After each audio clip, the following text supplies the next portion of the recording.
Iran ने एक बार फिर इसराइल पर मिसाइलों की बारिश कर दी। होलन शहर धमाकों से गूंज उठा। हिजबुल्लाह के साथ मुश्तरका कार्रवाई में एलियात में 10 मकामात पर क्लस्टर मिसाइल गिरने से मुतअद्दिद अफराद जख्मी होने की इत्तलात हैं। आयरन डोम ईरानी मिसाइल रोकने में नाकाम। तल अवीव में भी धमाके, मुतअद्दिद मकामात पर आग भड़क उठी। इसराइल के पास मिसाइल रोकने वाले इंटरसेप्टर तेजी से कम होने लगे।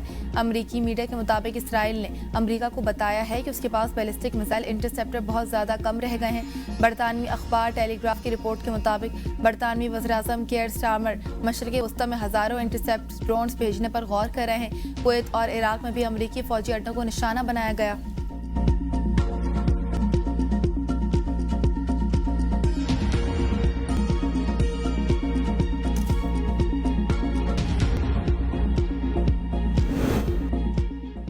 सऊदी अरब का अपने फ़ज़ाई हुदूद में 10 ड्रोन मार गिराने का दावा। गैर मुल्की मीडिया के मुताबिक सऊदी हुकाम का कहना है कि रियाज के गिरदोनवा और मशरकी इलाकों में ड्रोन्स को गिराया गया। ईरानी हुकाम का कहना है कि सऊदी अरब में ड्रोन हमलों से ईरान का कोई ताल्लुक नहीं। ड्रोन कहाँ से उड़े, सऊदी अरब को उसकी तहकीकात करनी चाहिए।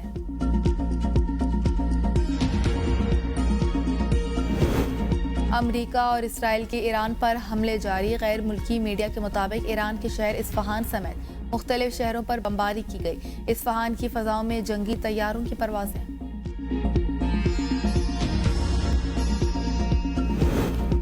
अपनाए हुर्मुज़ कैसे खुलवाएं, अमरीका ने साथियों से मदद मांग ली। अमरीकी सदर डोनाल्ड ट्रंप ने दावा किया है कि कई ममालिक अपनाए हुर्मुज़ को खुला रखने के लिए अपनी जंगी बहरी जहाज भेज रहे हैं। उम्मीद है चीन, फ्रांस, जापान, जनूबी कोरिया, बरतानिया और दीगर ममालिक भी इस इलाके में बहरी जहाज भेजेंगे। अमरीका अपनाए हुर्मुज़ के साहिली इलाकों पर शदीद बमबारी जारी रखेगा और ईरानी कश्तियों और जहाज़ों को मुसलसल तबाह करता रहेगा। हम जल्द अपना हुर्मुज़ खुलवा कर और महफूज बना देंगे। स्विट्ज़रलैंड ने अमरीका की 2 फौजी परवाज़ों की फ़ज़ाई हुदूद इस्तेमाल करने से रोक दिया। गैर मुल्की मीडिया के मुताबिक स्विस हुकाम का कहना है गैर जानिबदारी के कानून के तहत जंग से मुतालिक फौजी परवाज़ें ममनू हैं। अमरीका की 3 दीगर परवाज़ों को गुजरने की इजाज़त दे दी गई है। कोहाट की तहसील लाची में पुलिस मुकाबला, 6 दहशतगर्द हलाक दहशतगर्द सिक्योरिटी फोर्सेस पर हमलों और तखरीबकारी में मुलव्विस थे। पुलिस और सीटीटी की टीमों का इलाके में मुश्तरका सर्च ऑपरेशन जारी। सहूलतकारों की तलाश के लिए कार्रवाइयां तेज कर दी। वज़ीर दाखिला मोहसिन नकवी का सीटीटी और पुलिस एहलकारों को कामयाब ऑपरेशन पर खिराज तहसीन। कहा, खैबर पख्तूनख्वा पुलिस और सीईडी के दलेर जवानों पर फख्र है। तालिबान रजीम के खिलाफ ऑपरेशन गज़ब लिल हक जारी। सिक्योरिटी ज़राए के मुताबिक 14 और 15 मार्च के दरमियान शब में अफगान तालिबान और फितनल खवारिज के ठिकानों को कामयाबी से निशाना बनाया। पाक अफवाज ने कंधार में टेक्निकल सपोर्ट, इंफ्रास्ट्रक्चर और असलहा ज़खायर को तबाह किया। ISPR के मुताबिक कंधार में इंतहाई अहम टेक्निकल इक्विपमेंट स्टोरेज टनल को भी तबाह कर दिया गया। इंफ्रास्ट्रक्चर और equipment storage tunnel Afghan Taliban इस्तेमाल कर रहे थे। एयरफील्ड ऑयल साइट पर हमलों की वीडियो भी जारी। वीडियो में हमलों से पहले और बाद के मनाज़र वाज़ेह हैं। कार्रवाइयाँ अहदाफ के उसूल तक जारी रहेंगी। अफगानिस्तान के अंदर दहशतगर्दों के ठिकानों के खिलाफ अहदाफ जायज़ है। भारत अफगान सरजमीन से पाकिस्तान के खिलाफ दहशतगर्दी से बाज आ जाए। पाकिस्तान के अफगानिस्तान में कार्रवाई और भारतीय वज़ीर ख़ारजा के बयान पर सख्त रद्द-ए-अमल। दफ्तर ख़ारजा के मुताबिक अफगान सरजमीन से फितनल खवारिज और दहशतगर्द कार्रवाइयाँ कर रहे हैं। भारतीय वज़ारत ख़ारजा का बयान मज़ीक़ा खेज़ और मुनाफिकाना है। दहशतगर्दों की भारतीय जानिब से सरपरस्ती और मामनत सब पर आया है। शर्मनाक रिकॉर्ड के साथ भारत को इस तरह के बयान का कोई हक नहीं।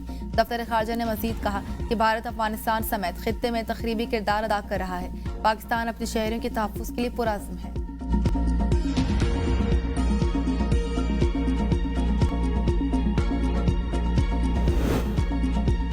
अफगान सियासी क़यादत ने पाकिस्तान से कशीदगी का जिम्मेदार तालिबान को ठहरा दिया। अफगान सियासतदान अहमद मसूद का कहना है कि तालिबान आलमी सतह पर साख हो चुके, दाखिली मज़ामत भी बढ़ रही है। पाकिस्तान की फ़ज़ाई कार्रवाइयाँ तालिबान की दहशतगर्दों की हिमायत का नतीजा है। तालिबान ने अल-कायदा और दीगर दहशतगर्दों तंजीमों को पनाह दी। तालिबान अवामी को सियासी निज़ाम से बाहर रखकर कानूनी हैसियत खो चुके। मोहम्मद मोहकिक कहते हैं कि अवाम उम्मीद न छोड़ें, बड़ी तब्दीली के लिए तैयार हैं। अफगानिस्तान में हज़ारा बिरादरी पर मुज़ालिम नाकाबिल कबूल हैं। माहिरीन का कहना है कि तालिबान की दहशतगर्दों की सरपरस्ती ने अफगानिस्तान को आलमी तन्हाई में धकेल दिया। अहमद मसूद और मोहम्मद मोहकिक के बयानात तालिबान के खिलाफ बढ़ते अवामी लावे की अक्कासी करते हैं। इस्लाम अमन, हमदर्दी और इंसाफ का दीन है। दुनिया भर में मुसलमानों के खिलाफ नफरत और तासुब के खात्मे की ज़रूरत है। सदर मुमलिकत आसिफ अली जरदारी का इस्लामोफोबिया के तदारुक के आलमी दिन पर पैगाम। कहा, इस्लाम को इंतहा पसंदी से जोड़ना लाइल्मी की अक्कासी है। अल्लामा ताहिर अशरफी का कहना था कि इस्लामोफोबिया दुनिया भर में अहम मसला बन चुका। मुतअस्सिब लोग इस्लाम के फैलाव को रोकने के लिए नफरतें फैलाते हैं। ऐसे अनासर को गलत फहमियों का अजाला करना चाहिए। ऑस्ट्रेलिया नफरत और तकसीम के खिलाफ मुस्लिम ऑस्ट्रेलवी शहरियों के साथ मुत्तहिद। इस्लामोफोबिया के खिलाफ आलमी दिन के मौके पर ऑस्ट्रेलवी वज़ीर-ए-आज़म ने अपने पैगाम में कहा कि ये दिन क्राइस्ट चर्च मस्जिद हमले की बरसी के साथ मुंसलिक है और इस बात की याद दहानी करवाता है कि हर इंसान को अपनी शनाख्त पर फख्र करने, अपने मजहब पर अमन के साथ अमल करने और खुद को महफूज महसूस करने का हक हासिल है। मुस्लिम कम्युनिटी तवील अरसे से ऑस्ट्रेलवी माशरे का अहम हिस्सा रही है और ऑस्ट्रेलियाई मुसलमान मुल्क की तरक्की में अहम किरदार अदा कर रहे हैं। पाकिस्तान रेलवेज का ईद के मौके पर 4 स्पेशल ट्रेनें चलाने का फैसला। पहली ईद स्पेशल ट्रेन कल लाहौर से कराची के लिए रवाना होगी। दूसरी ईद ट्रेन 17 मार्च को क्वेटा से रावलपिंडी के लिए चलेगी। तीसरी ट्रेन 17 मार्च को कराची से पेशावर के लिए रवाना होगी। चौथी ईद स्पेशल ट्रेन 18 मार्च को कराची से लाहौर जाएगी। ईद पर स्पेशल ट्रेनें चलाने का फैसला मुसाफिरों की सहूलत के लिए किया गया। ईरान के सीनियर दिफाई ऑफिशियल अली शामखानी की नमाज जनाजा अदा। फौजी एजाज के साथ तेहरान में सुपुर्द खाक। अली शामखानी 28 फरवरी को अमरीकी और इसराइली जहारियत के नतीजे में शहीद हुए थे। उन्होंने अमरीका के साथ जौहरी मुज़ाकरात में अहम किरदार अदा किया। वो ईरान के दिफाई कौंसिल के सरबराह शहीद सुप्रीम लीडर आयतुल्लाह खामनाई के मशीर थे। इसराइली हमले में ईरानी आला फौज अफसर ब्रिगेडियर जनरल अब्दुल्ला जलाली शहीद। ईरानी मीडिया के मुताबिक जनरल जलाली मुल्क का दिफा करते हुए सिहोनी रियासत के हमले में जान की बाजी हार गए। ईरान ने जंग शुरू होने के बाद कई आला फौजी अफसरान की शहादत की तस्दीक की, जिनमें अजीज नासिरजादा, अब्दुर्रहीम मौसवी और मोहम्मद पाकोर भी शामिल हैं। सऊदी अरब के मुख्तलिफ शहरों में शदीद बारिश और यालाबारी। मामूलाते जिंदगी मुतासिर, अवामी मुश्किलात का शिकार। बारिश और यालाबारी के बाद मुतअद्दिद इलाकों में सैलाबी सूरत हाल के बाद ट्रैफिक का निज़ाम धरम बरम।